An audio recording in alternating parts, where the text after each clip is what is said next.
as of last evening, we had our council meeting for the month of March, and this is the council catch-up. So we started the meeting with O Canada and a moment of silence for Deputy Mayor Gordon Olkey. We also had an in-camera meeting where we provided direction to staff as well as had training from the MPAC Municipal Property Assessment Corporation. We then moved into staff reports, and staff reports comprised a number of different items, such as Rockport Customs dock lease, approval of corporate expense policy, and repealed select human resource policies, just to bring things up to date, as well as our firefighter compensation policy. So this is important because previously we had a different way of paying our firefighters, and we're moving that into the 21st century, if you will. We also had a capital year-end reporting and a capital reserve fund update. The good news is we're in good shape financially with our reserves as well as our year-end. It's looking like we might have a small deficit, but nothing unmanageable. And we should have the audited financial statements usually in April or May. So we will have a further update at that time. We also renewed our visitor center agreement with the town of Gananoque and the visitor center there. They came to us with a whole bunch of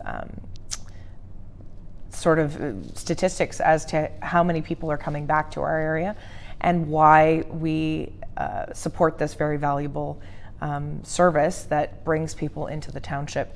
The people at the visitor center make great strides to make sure that visitors to the town of Gananoque actually know about the other businesses and the places they could be visiting in the township, and they often push those people outside of the town of Gananoque as well, which we're very happy to support our local businesses.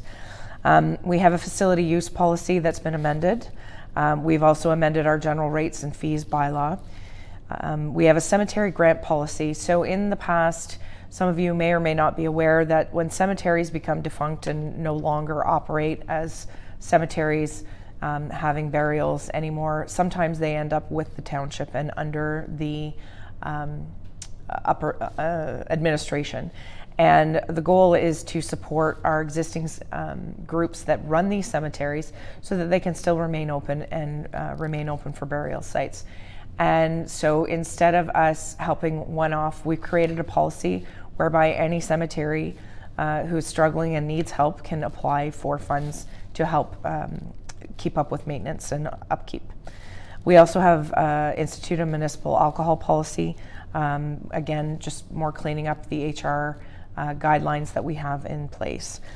We also have procured a boat for the building department.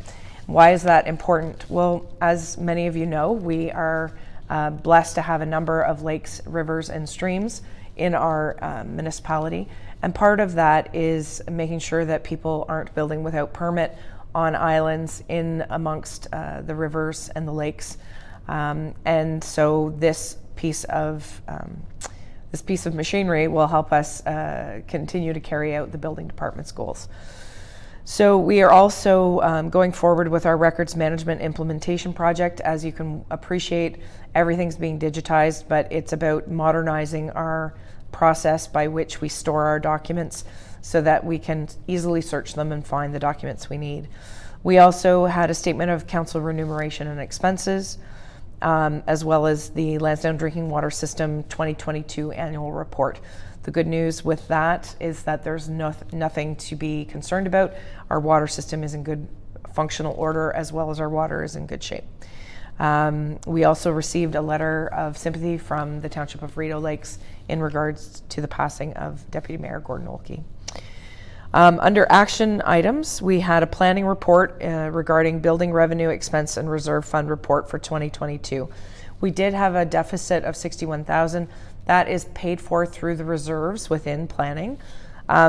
Some comments have been made in regards to the number of people that are working in our building department. But what people fail to understand sometimes is that we've been saddled with having to take over administration of septic systems. So we not only had to retrain some of the people that are already working for us, we also had to hire another person to take over that role. We also are planning for succession within the department and making sure that people are trained so that we can continue the business of planning and building permits to go forward. We had a zoning amendment come forward for 333 Clark Drive in regards to a boathouse, as well as 902 Jibway Lane was also a zoning bylaw amendment, and that I believe is further in the north.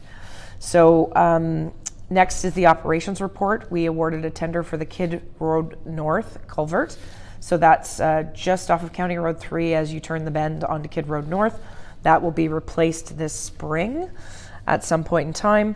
We also awarded a tender for a truck and complete with plow and sander. We also supplied equipment for the 3 waste sites for cover at our waste sites. So these are tendered things that have come forward. We're awarding these tenders, as well as renovation and accessibility upgrades to the township building. Even though the township building is not that old, the requirements for accessibility have been increased, and the expectation of the province is that we would have a better layout and more accessible for people with any sort of physical limitations. The last item on the agenda is a 2-year dust suppressant program. So we awarded a tender for the calcium that we see on our gravel roads to keep the dust down. So all in all, it was a productive meeting. We were able to get through it all within, I believe we were done by about 20 after 8.